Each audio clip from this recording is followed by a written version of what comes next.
I got laid off by Microsoft. You might have heard it on the news. My name is Melissa, and I have recently been laid off. Did anyone else get laid off from Microsoft today? No, just my husband. I got laid off today.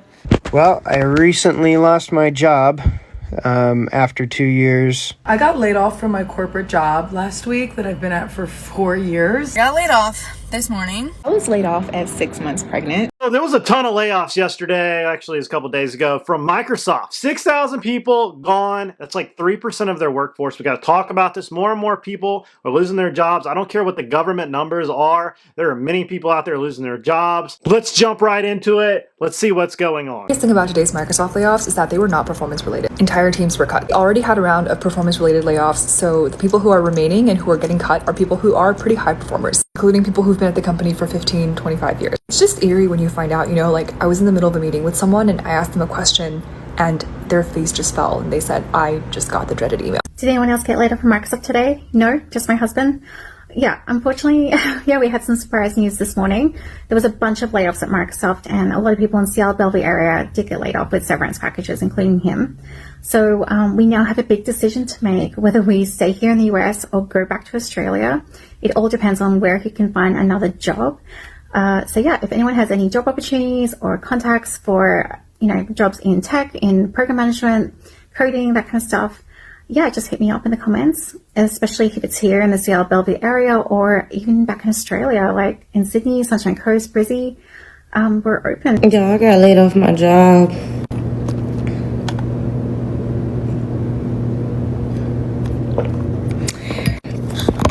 And the shittiest part is that, I'm in HR. So it really feels like a breakup.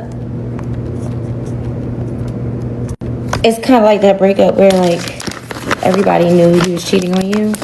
And they just all came and sat you down. So, yeah. And it really sucks because I actually liked this job. I liked it a lot. That's terrible. That's terrible. I mean, can you imagine waking up in the morning to an email saying you no longer have a job? Please put the computer in an envelope, send it back to us. Your email's done. Your passwords are off. I mean, such a terrible feeling. And the worst of it, she worked in HR. Of anybody, you would think that'd either be safe or would know it's coming down the line, somebody in HR. I feel for these people. It's just going to get worse and worse as the economy starts to slide. Most of these government numbers are fake. We've seen them revised numerous times in the last year and a half, 2 years, especially around election season. Well, I recently lost my job after 2 years at a logistical company doing their data analytics. On Thursday, they called and I knew exactly what was going on. And that was it. They said, ship back the equipment and good luck. I did them all severance because it's only, 2 years long. Since we're a single income family, now we have no income coming in. And we were living paycheck to paycheck. Does anybody know what to do? We're going through the motions of, filing for unemployment and, doing that stuff. And I'm going to start teaching music, which is something I wanted to do, but I know it's not going to be it's not going to be enough. And there's so many people that have it worse than me. I know a lot of people are like, well, it could always be worse. You could, getting bombed. And I get it. It could be a lot worse. I get it. It does, but it doesn't make it any less hard. Get up, go to work, come home. Kids, and I work from home, and it's more like work, kids, work, kids, work, kids, work, kids, and back and forth. But there's a lot more people out there that have it worse than me, but you got AI trying to replace people. You've got CEOs trying to protect their profit and loss statement. They're trying to do the number one thing that employers always do is cut the force and they cut the budget, and it makes them in the green. And as we know, these tariffs are hitting everybody. We got this slinky effect. Whether you like tariffs or you don't, or you're for it or against it, there is a slinky effect because most CEOs didn't know what to do because they're looking at, oh my gosh, things are not going to come into the port. And then now all of a sudden they're paused, and then they're not paused, and got a lot of things. And I think we're seeing the repercussions plus a recession, which is millions of jobs lost. I got laid off from my corporate job last week that I've been at for 4 years. And I wanted to make a video talking about it just because I know a lot of other people are going through this as well. At first I was really embarrassed, but there is nothing to be embarrassed about because the economy and the job market and everything is just really crazy right now. It was wild. I was in the office and they said your last day's tomorrow. Pack it up, send your laptop back. I know I didn't post a lot about my 9 to 5 on here, but I would do like little videos in the office and bring Poppy to my coworkers and show my outfits and work events. I just want to be transparent with you guys. And I think it'd be the fear of unknown, like not knowing. Like if you're paycheck to paycheck, don't have a lot of savings, you probably moved to go get this job, got an apartment, which you have to have probably to the end of the year. You got to be able to pay for that, or you have a mortgage. All of a sudden, funds are tight. What do? I mean, there's just so much uncertainty. You got kids. Now, what about health benefits? I mean, there's so many things when you have a family that you worry about, not only from food and lights and shelter, but healthcare, dental, eyesight, daycare, and it's just this snowball effect. And all of a sudden, you've got this rhythm with a job. You lose it, say it's work from home. Now all of a sudden you got to get daycare so you can go back to an office position. You know, daycare is one of the worst things in America right now. It's so hard to have kids and be productive in a society if you don't have a network of people that can help you with kids. There was company-wide layoffs that were happening where WPP is trying to consolidate a lot of their media agency silos. So like we knew that there was going to be layoffs happening and the client is under review. So yeah, I had a feeling my job was going to get cut, and unfortunately it did, and I just moved here to New York City. I expected it. There was company-wide layoffs that were happening where WPP is trying to consolidate a lot of their media agency silos. So like we knew that there was going to be layoffs happening and the client is under review. So yeah, I had a feeling my job was going to get cut, and unfortunately it did, and I just moved here to New York City. I expected it. There was company-wide layoffs that were happening where WPP is trying to consolidate a lot of their media agency silos. So like we knew that there was going to be layoffs happening and the client is under review. So yeah, I had a feeling my job was going to get cut, and unfortunately it did, and I just moved here to New York City. I expected it. There was company-wide layoffs that were happening where WPP is trying to consolidate a lot of their media agency silos. So like we knew that there was going to be layoffs happening and the client is under review. So yeah, I had a feeling my job was going to get cut, and unfortunately it did, and I just moved here to New York City. I expected it.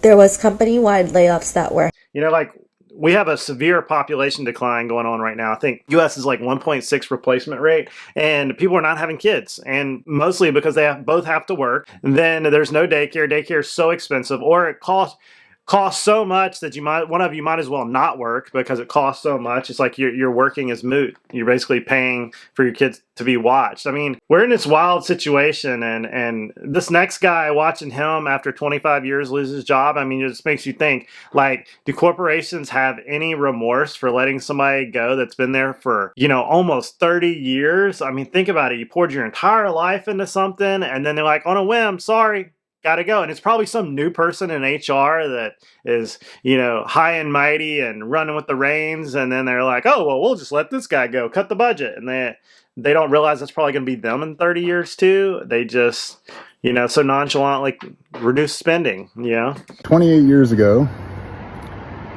I started in this building as a contractor. And I know a lot of you guys want story time as to the last video. Listen, I don't want to leave. I like my job here. I'm going to miss my friends. I've said goodbye to everybody today. This is officially my last day at Microsoft.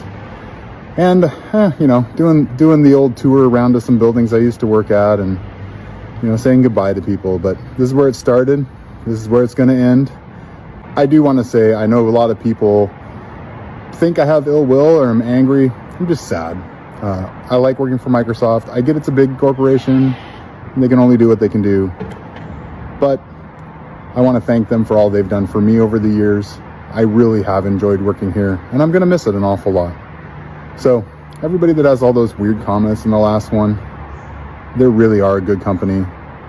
I don't like how this is ending, but... So I want to hear what y'all think about in the comments down below. Tell me yes, no. What do you think's going on? Have you been laid off? If so, how has it affected you? Maybe there's somebody in the comment section that is going through this right now, and your comments mean a lot. Do you think the economy is going to slide more, and we're going to see it? Because I see this gap where the rich are unaffected, okay, and then every one of these policy changes or any of this in the past, you know, last couple of years, hyperinflation, mortgages going through the roof, slowdown in the real estate market, everything, AI being coming in. And if you don't believe in AI, I mean, like most of the gains in the S&P 500 over the last 2-3 years has been in the tech sector, and we're seeing that. And then now all of a sudden, the first excuse they get to let people go, the economy, they do it, and they replace it with a younger person and an AI. And if an AI can get rid of 10 people, or especially mid-level engineers, that's what we're seeing right now. It's wild. What do you think? Comments down below. And I was not going to make a video about this. I wasn't sure that I was going to publicly talk about this, but because we are in 2025 and there is this great layoff movement that is happening and people are going through this every single day, I wanted to come on here and say a couple of things. First things first, if you do not feel secure in your job and if you are afraid of being laid off, trust your discernment. Honey, be prepared. Last year, I recognized that my services were no longer needed within this company. So when the layoff word started being passed around in early 2025, I wholeheartedly believed that my job was going to be at the top of the list of being eliminated. And today, I found out that I was not wrong. So I'll say it again. Step one, if you feel even the teensiest bit of insecurity in that job, believe it. Trust your gut and start preparing. How do you prepare? Get that resume together. Get that resume together. If you are able to hire yourself a career coach, do that also. Prepare yourself. If it's been a while since you've been in the job force and you've actually had to look for a job like myself, you need somebody to help teach you how to interview. Guess what? Cover letters, they're coming back. They're making a comeback. You got to learn how to write a cover letter. You got to learn how to write a cover letter, sis. Okay? You're going to need somebody to help teach you how to do that. You need a resume update. You need to learn how to write a cover letter. You need some career coaching. Okay? Also, looking at recruiting firms. Find what's out there. LinkedIn will not get you where you want to go. Google will not get you where you want to go. Know what industry that you want to work in and start there.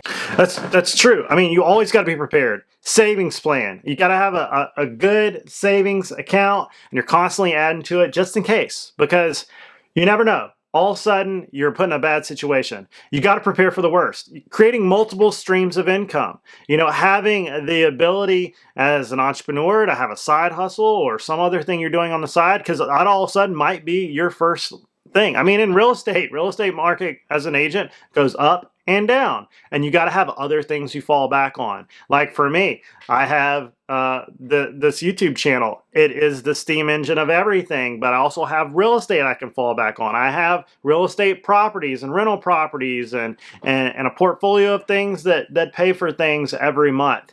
You've always got to be diversifying, and you never know when you got to get back into the market. I mean, you're trying to grow mentally, spiritually. You're staying in shape. You're worried about your dress code. You're worried about the things that you have in your closet. Are they going to look good when you go into the employer? All about the first appearances, the shoes, everything, the way you carry yourself, the way you speak, and constantly be networking. I think one of the biggest problems I see is people getting into the workforce. They forget that they got to keep networking, keep growing themselves, because it's all about who you know. Great saying is, Most of your wealth is going to come in your lifetime based upon the one person you might meet out there at any time, whether it's at a function or, it's a client that introduces you to somebody or something, or however that may be. But a lot of people just never update their LinkedIn anymore. They stop improving their resume. They get complacent in the workforce. They wake up in 25 years to no job. And they don't have the ability to retire. Just say, you know what, I've saved my money, I've paid off my house, I have a savings plan, I have some passive income coming in, you know what, I'm just going to retire. Instead, they're 65, 70, they have no savings, they got a mortgage that's eating them up, and they don't know what to do. Always got to be prepared. So they just laid me off just now. Like, I literally just left. And I'm glad they weren't assholes and made me work all day. I'm glad that they just got it over with. But I met some really amazing people there. Like, I'm gonna miss the people that I worked with. But I'm like, I don't know what's next for me, because this is where, for once, this is where I really wanted to stay long term. Like, usually, when I go places, I already have the intention to leave.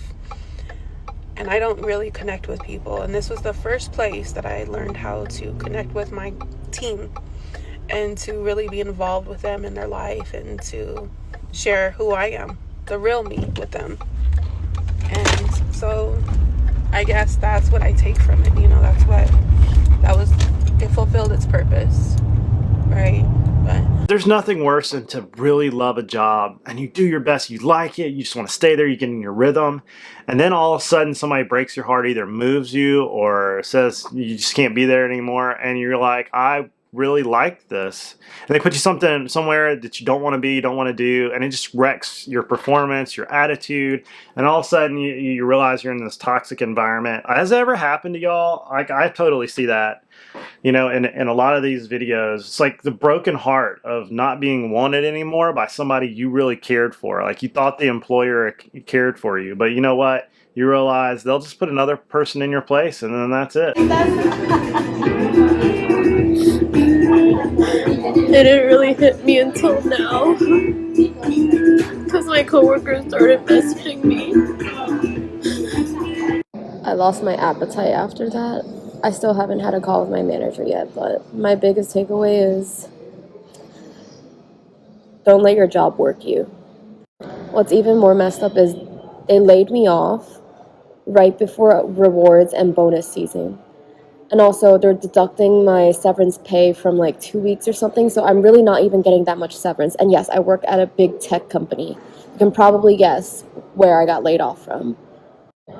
Also, they laid me off at the beginning of my vacation as I took off, so I have my severance package, but I can't receive it until I return the laptop, the corporate card, that stuff. But how am I supposed to do that? And I lose access to any work-related information this week. And I'm not in New York. Corporate America really gives zero shits about you. They worked me to the bones for a high-value client and then just got rid of me. So, yeah. If I can say anything about being laid off or fired, make sure you know the rules, know the laws. If you need it, get an attorney. Don't let them strong arm you into not having your severance package or getting the benefits you're supposed to do, because that's the game. They don't want you to have it. Many of them are jealous that you are getting it, that are firing you, and they're going to do everything in their power, lie, cheat, steal, in order for you not to get it. Isn't that crummy? But make sure you know your rights. Make sure you speak to anybody around you, gather as much evidence as you possibly can, save as many emails as you possibly can, because they will try to ruin you. Understand that. These people are toxic. Yep, I got laid off by Microsoft. You might have heard it on the news. Microsoft lays off 7,000 people. I'm one of them. Alright, so boom. It's a regular Tuesday morning. I wake up, do what I need to do, open up my laptop. Now, open up my laptop and I see a meeting with my manager and my skip manager. I'm like, alright, cool. I get in this meeting. My manager says, "We're so sorry." What you sorry about? What's going on? Come to find out, your boy just been laid off. Not just me, but my entire team. My entire team. Just gone, like boom. Now, of course, hearing this news, I was shocked. But I was kind of happy. To be honest, in my head, what was going on was like, so I don't have to work today? Thank God, I'm going back to bed. But then it hit me for real. Then I was like, oh shoot. Wow. I mean, but then you got the whole thing about bills. Bills. They're coming due. But you got to hate it for young people when they're bright-eyed and bushy-tailed, knowing that in the course of your 20, 30-year career, you're probably going to change jobs or careers 4 or 5 different times. You might wind up working in a direct opposite field of where you started. I mean, happened to me. Who would ever thought I'd be a YouTuber? I got laid off this morning. Today is day 1 of me being unemployed since I got laid off last week for the second time this year. I feel numb to the whole situation. I'm just starting my career out. I have not left any of my past jobs by choice or based on my own performance. Like, done great at my jobs. I'm a good employee. It's frustrating to kind of get that result in the end. I feel like a lot of people are experiencing layoffs now. The economy, I've heard, is not great based on the reasons I've been laid off. If you've experienced a layoff, please know you're not alone. These are rolling recessions, booms and busts. Like, you're always going to have the economy coming back as it grows. You know, everything's volatile. What goes up must come down. Can't make money in a market that only goes up. You got to have some up and down, and hopefully it winds up higher than when it began. I mean, just look at any stock market graph. Look at the S&P 500. It's like this as it goes up. You're always going to have that pullback. I was supposed to have the day off. The whole company was supposed to be off. I get a phone call from my boss, and she goes, I need you to check your email. The sales director wants to have a meeting with you. I'm like, okay, like, I'll go check my email. Like, I'm at home, it's fine. So I have a meeting invite from the sales director titled Meeting with HR. HR! Like, everyone who is in the corporate world knows that it's never a good thing when you have a meeting with HR, because it normally only means one thing, and it normally means that you're losing your job. So I get ready for this call. I go put my makeup on, go put on my mascara, because I know I'm probably going to have my camera on. And what do you know? They say, we're going to eliminate your position. We are trying to save money. Yada, yada, yada. And they go through all this stuff that you're never going to remember, because, like, your life just changed, like, within the blink of an eye. And the crazy thing is that my boss, like, didn't even know that this was happening. Like, when she called me, I called her back and I was like, what's the issue? Like, I see HR is on this meeting. And she's like, I don't know, like, I'll drive home for this meeting. So then I just have to, like, you have to sit there, like, with your camera on after they just delivered, like, the worst news ever. Like, I got laid off. I'd be throwing some stuff, okay? I'm gonna make a scene. I'm gonna get my money's worth on out the door and be like, Jerry Maguire, who's coming with me? Who is coming with me? I was laid off at 6 months pregnant. Yes, you heard that right. 6 months pregnant. You know, the same song, same dance. If you were in corporate, if you're in tech, if you're in sales, it's like you can't even take it personal.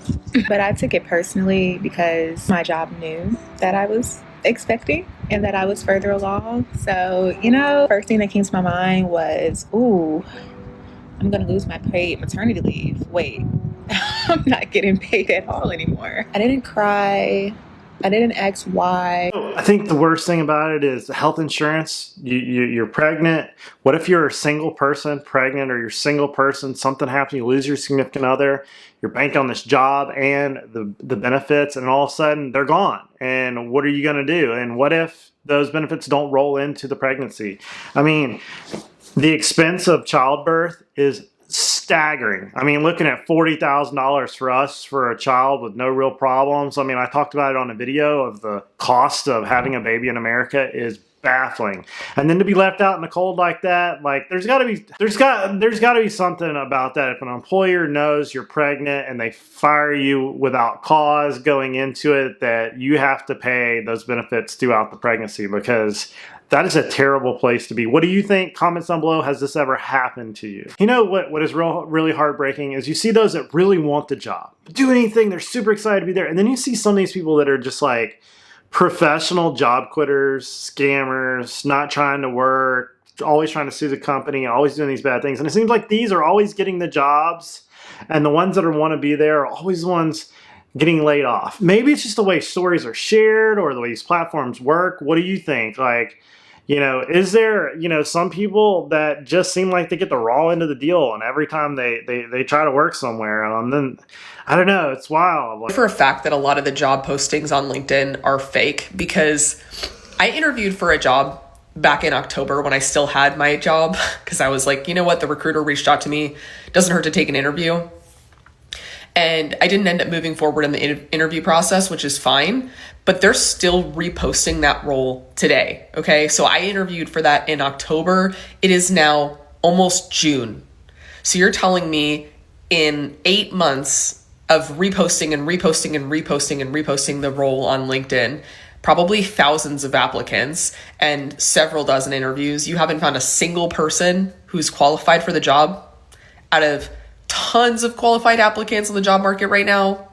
I'm not buying that at all. And now that I am on the job market, I'm seeing this happen with so many other positions where the same roles get reposted. Like, keep in mind now, most applications will get probably 400 to 500 applicants within a day or two. So if you're reposting it multiple times, that's thousands of people who are coming through the pipeline and not a single one gets hired. I genuinely don't understand why companies do this. I've heard that sometimes it's just to show their board or their investors that they're hiring and they're growing when actually they're not. I've also heard of instances where candidates will go all the way through the case study, the assignment round, and then they don't end up getting hired. So people assume that was to kind of steal free labor from candidates who are looking for jobs.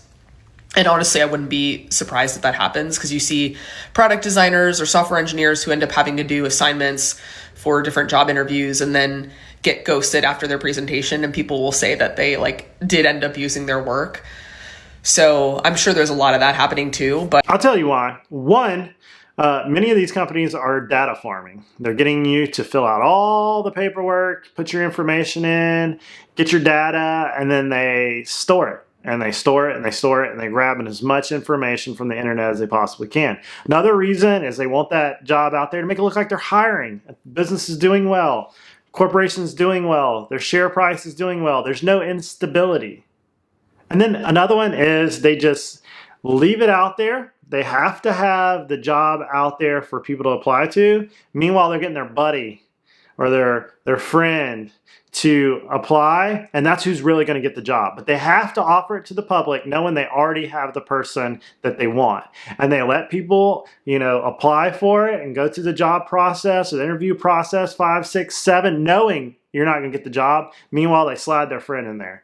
Probably somebody from another department, somebody they've been working with a long time, and they want to have that job. That's the way this stuff works. Totally crooked in most parts. I'm so glad I don't have to do this. Corporate America is, June. So you're telling me life as an American citizen is a constant uphill battle. We're just swimming upstream against the current every day in this country. Anytime you try to progress forward in some area of your life, you get shoved right back where you started because of something that is happening in this country that is outside of your control. For example, you get a raise at work and that raise doesn't matter because your rent's gone up, your car insurance has increased substantially, your groceries cost more, everything is expensive. So all that raise did was cover the inflationary burden that we are constantly under as American citizens. You don't have more money now. Your life isn't better for it. You can't do more with that money because your bills have gone up. You try to get your health under control, so you're eating clean, you're drinking your water, you're taking your supplements, you're eliminating toxins, and you still get sick because there's pesticides all over your vegetables, because the water you drink is polluted, the air you're breathing is polluted, because there's carcinogens in your shampoo and your lotions and your blanket fabrics. You try to do something about your mental health to improve it, try to better yourself as a person. So you're going to therapy every week and you're reading the books and you're, listening to the mental health podcasts. And yet your mental health is still in the shitter because you're in survival mode all the time because you're under chronic stress from financial strain or from the anxiety of all of the things that are happening almost every day in this country. It's 2 steps forward and 2 steps back all of the time. You try to pursue something to improve your life, and America as an ideology is like, nope, and shoves you right back where you started. And this isn't negative or pessimistic thinking. This is the reality of being an American citizen today.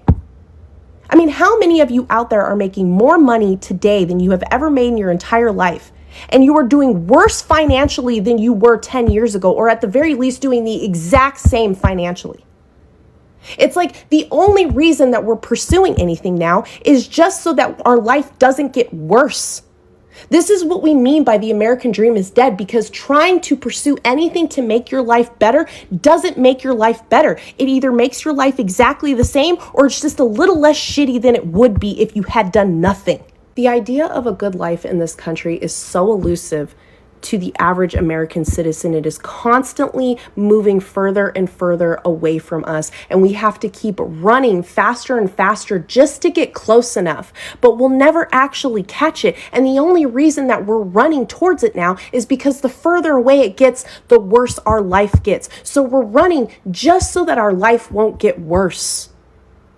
You know, the other day my son asked me, I don't understand Trump, Mom. Why wouldn't a president want his people to be doing better? And I had to explain to him that this is the nature of a narcissist. They don't want people around them to do better. They want to do better at other people's expense. So that was like chasing a bouncing ball in a conversation. She has some good points, but she went like this. And there was a lot of straw mans in there. And if you don't know what a straw man is, it's when you set up an argument, blame something else to beat it up while you're trying to set something up. The thing we have to do in life is worry about ourselves and our family, and to create a better life for what we're doing and what we can control. What we can control is not doing debt, having a savings plan, having a plan, trying to get ourselves to a better position. Not blame everything else. Look, I've made money in the Biden administration, the Obama administration, the Trump administration. President, yeah, there were headwinds. One versus another. But I made money in the Biden administration and in the Trump administration. And many of this has nothing to do with the president. It has everything to do with Congress and tax law and local laws and how local regulations work. This and that. It's not everything blame the president. Let's all give up because Trump. That's not how you look at any of this. We do what we can do to make ourselves better. We don't live outside of our means. We pay with cash. We don't give our money to bankers. We don't have credit card debt and give all our money to bankers. And everything I could see in what she was saying was that. There's never anything wrong with me. It's always everything else. Yes, there are headwinds. It is harder. Inflation nailed us to the ground. Everybody was wanting stimulus, allowing these politicians to do all these things that they've done.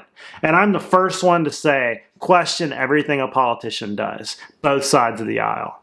But to sit there and just point, like, I guarantee you she never takes responsibility for anything in her life, and that's the first thing you've got to do. When times get hard, say, what can I do to build myself a better foxhole? What can I do to push myself in a better position? And I know that it starts well before you lose your job. It starts, with becoming financially literate, having a good emergency fund, having a network of friends, having a good resume ready to go. So when it happens, it's like, you know what?